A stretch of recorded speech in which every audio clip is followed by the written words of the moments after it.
투데이 인사이트 시간입니다. 오늘은 매일경제신문 추동원 기자 모셨습니다. 안녕하세요. 네, 안녕하세요. 아까 금리 얘기를 조금 했는데 지난주에 또 일단은 올리긴 올렸어요. 네. 25bp 금리를 올렸습니다. 사상 7번 연속 금리 인상에 나섰는데 일단 그 배경부터 한번 살펴볼게요. 네, 한국은행이 7번 연속으로 금리를 올린 것은 이번이 처음입니다. 이제 3.25%에서 3.5%로 이제 0.25% 포인트, 제가 25bp를 올렸는데요. 자, 4월과 5월, 7월, 8월, 10월, 11월에 이어서 이번에 1월까지 해서 7번이 연속으로 인상된 것입니다. 자, 지난해 4월 이후로 2%포인트가 오른 셈인데요. 8월과 10월에는 이제 0.5%포인트 50bp가 올랐었습니다. 그 외 나머지는 25bp씩 올려서 7번 동안 한 번도 쉬지 않고 금리 인상에 들어갔습니다. 자, 이번 금리 3.5%는 이제 2008년 12월과 같은 수준입니다. 14년 1개월 만에 3.5%까지 도달을 한 셈인데요. 계속 저초저금리가 이어졌던 기조가 완전히 10여 년 만에 반등되어 있는 상황이라고 보시면 될 것 같습니다.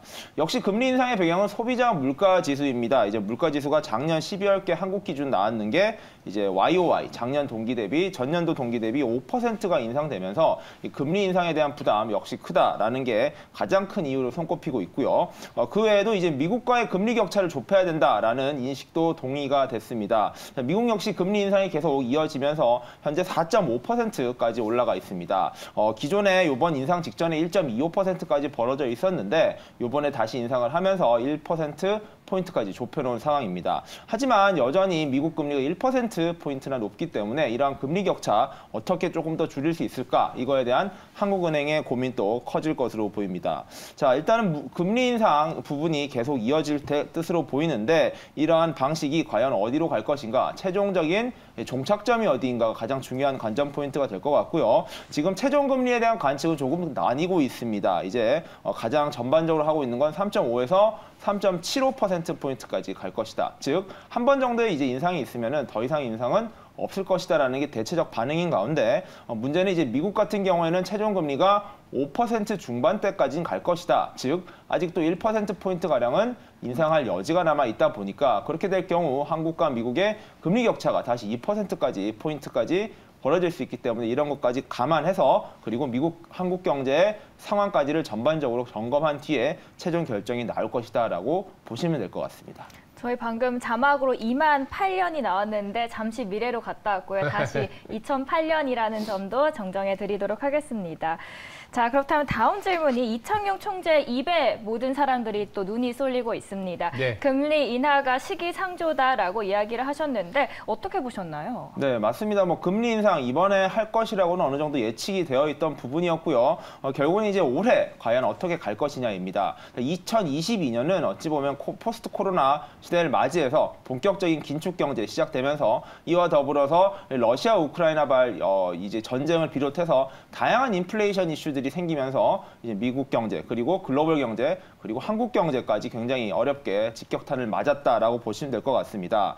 그렇다면 이제 2023년 올해는 금리 기조가 어떻게 될 것이냐가 이제 소비자적 그리고 가계 물가적으로도 가계 경제적으로도 굉장히 중요한 관전 포인트가 될 것인데요. 일단 이창용 총재의 말을 들어보시면 좀 가장 해결책이 나올 것 같습니다. 페드 미국 같은 경우에도 이제 제롬 파월 의장이 금리 인상, 금리 결정 직후에 이렇게 인터뷰를 통해서 입장을 밝히는데요. 이제 한국은행 역시 같은 형식으로 지금 이창용 총재가 금리 인상 결정 후에 기자회견을 가졌습니다. 자, 여기서 가장 봐야 되는 핵심 관전 포인트, 핵심 이제 이야기는 연내 금리 인하는 시기상조다라는 메시지로 정리를 해볼 수 있을 것 같습니다. 결국에는 이러한 금리 인상, 이 경기를 이제 좀 부양하고 경기를 이제 한번 꽉 다잡고 다시 한번 올라갈 수 있는 기회를 만들기 위한 굉장히 강력한 드라이브인데요. 이러한 이제 금리 인상 기조가 언제쯤 멈출 것이냐, 그리고 그 멈출 뿐만 아니라 하락 기조로 전환이 될 것이냐가 한국 사회 그리고 여러 경제 전문가들의 가장 큰 이제 관심사이기도 합니다. 그런데 이거에 대해서 이제 이창용 총재 같은 경우에는 금리 인하는 없다라는 이야기를 하면서 최소한 이러한 기조가 당분간 이어질 것이다. 올해 반등이 이제 반대로 내려가는 것이 어려울 것이다라고 이야기를 했다고 보시면 될 것 같고요. 자, 일단은 물가가 정책 목표상 예상하는 수준으로 수렴한다는 확신이 나오기 전까지는 금리 인하라는 말 자체가 언급조차 어렵다라고 이야기를 했습니다. 결국 핵심은 또 물가였습니다. 이제 물가가 지금 기대하고 이제 정부가 이제 기대하고 있는 2% 수준까지 내려오기 전까지는 어떻게 보면은 이러한 금리 인하라는 기조 자체를 말조차도 꺼내기 어렵다라고 지금 이야기를 했다고 보시면 될 것 같고요. 물론 이제 상하방 리스크는 모두 존재한다라고 여지는 좋습니다. 이제 상방 리스크, 하방 리스크가 모두 존재하는 만큼 이러한 것들을 데이터를 보면서 중장기적으로 이제 마스터 플랜을 짜가겠다 이렇게 이야기를 했습니다. 어떻게 보면 너무나 좀 원론적이고 당연한 이야기일 수도 있는데 이러한 이제 이창용 총재의 직접 발언 자체가 이렇게 나름 강경했다 보니까 올해 약간 조금 더 방어적으로 봐야겠다라는 이야기가 나올 수밖에 없고요. 이제 조금 회복될 수 있다라는 기대감은 예를 들면 이제 중국 코로나가 결국에는 지금 다시 또 커졌지만 결국엔 1, 2월이면 잡힐 것이다. 그럴 경우에 이제 경제 회복의 여지가 생길 것이고 그렇게 완연한 소프트 랜딩이 가능해지는 상황이 온다면은 이러한 금리 인하 이야기도 나올 수 있다. 이런 것들이 이제 조금 더 긍정적으로 볼 수 있는 이야기일 거고요.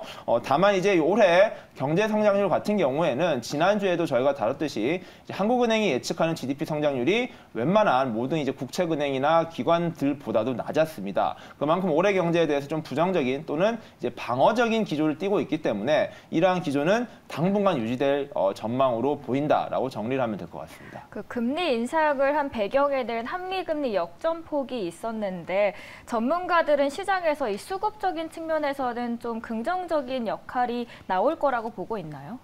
뭐 금리 차이로 인해서 생길 수 있는 또 긍정적인 측면도 있을 겁니다. 근데 이런 부분은 이제 단순히 금리 문제뿐만이 아니라 이제 환율 문제라든지 여러 가지 이제 무역 수지 적자, 이제 적자랑 이제 흑자 구조까지 다 따져가면서 봐야 될 것이고요. 이러한 부분은 이제 금리 차도 중요하지만 결국에는 이제 거시 경제적 이제 수급 문제, 전반적인 이제 경제가 돌아가는 선순환 구조가 얼마나 형성되느냐가 더욱 중요한 문제로 부각될 것 같습니다. 어쨌든 미국이나 한국이나 이제 내수 경제가 살아나야지 결국에는 수요를 이제 따라갈 수 있고 공급이 그만큼 뒷받쳐 줄 수 있기 때문에 이러한 수급적인 측면에서의 이제 결국에는 이제 경제 좀 회복하는 분위기가 중요할 것 같고요. 이제 그와 더불어서 결국에는 이제 금리 격차가 조금씩 줄어들어야 한국 기준으로 한국 입장에서는 좀 부담이 줄어들 수 있다라고 보시면 될 것 같습니다. 자, 우리 첫 번째로는 아니요. 통화정책 얘기를 좀 들었다 보니까 일단 통화정책적인 측면에서는 시장의 우호적인 상황은 아직은 발생하진 않을 것 같고 경기가 이제 중국이라든지 나라 밖에서 조금 회복하는 분위기를 좀 봐야겠다 이런 생각이 좀 들어요. 그러다 보니까 자연스럽게 이제 재정정책 아니면 이제 정부 쪽 움직임을 볼 수밖에 없어서 그 다음 질문이 생각이 나서 이제 말을 꺼냈는데 지금 윤석열 대통령이 이제 정치 외교 정치를 하고 있는 상황이지 않습니까?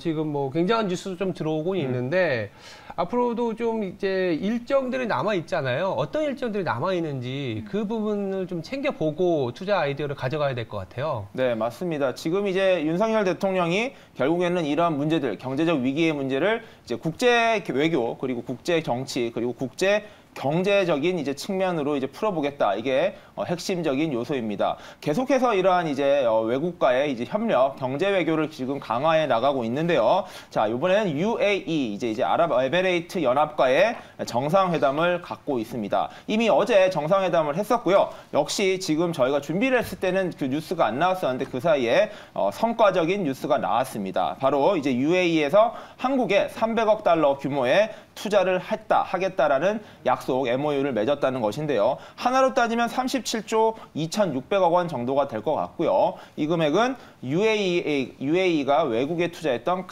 역대 가장 큰 규모의 투자액입니다. 자, 이런 성과를 거뒀다는 거는 이제 긍정적으로 평가가 되고 있습니다. 자, 이번에 윤석열 대통령이 UAE를 가면서 대기업 25곳, 중견 중소기업 69곳, 경제단체 7곳 등 기업 101곳과 함께 동행을 했습니다. 즉 정말로 경제 외교를 하겠다, 비즈니스 외교를 표방하는 이제 외국으로 향한 길을 올랐다고 보시면 될 것 같고요.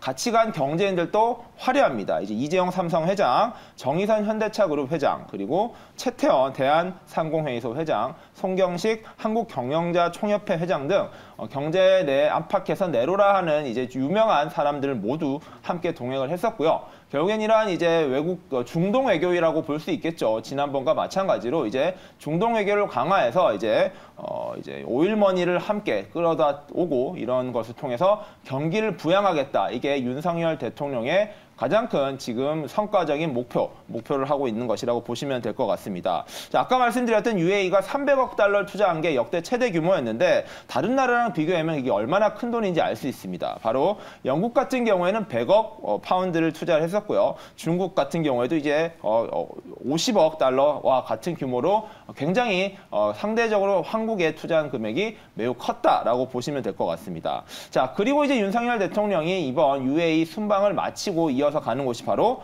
스위스 다보스 포럼입니다. 이제 세계 경제 회의라고 불리는 이제 최고 규모의 경제 포럼인데요. 이곳에 참석을 해서 1박 2일 일정으로 세계 경제 석학들의 이야기를 듣고 이제 경제적인 부분을 살펴볼 예정입니다. 자, 대통령실에서 밝힌 여기 다보스 포럼에서의 핵심 내용은 이제 공급망을 강화해서 이러한 이제 공급 부재를 해결하고요. 그리고 청정 에너지 전환, 이제 에너지 ESG 문제가 워낙 중요하니까 이에 대한 부분에 대한 이제 성과를 더 내고 그 디지털 질서 구현을 위한 국제 협력 그리고 연대의 길을 한번 찾아보겠다라고 직접 밝혔었는데요. 자, 이번에 또 원전 에너지에 대한 또 이제 확대를 하고 있는 윤석열 정부 입장에서는 에너지 정치, 에너지 경제와 더불어서 이제 어려워져 있는 이제 세계 경제 상황 속에서 대한민국이 찾아갈 수 있는 길을 좀 더 모색해 보겠다라고 방향을 정했다라고 보시면 될 것 같습니다.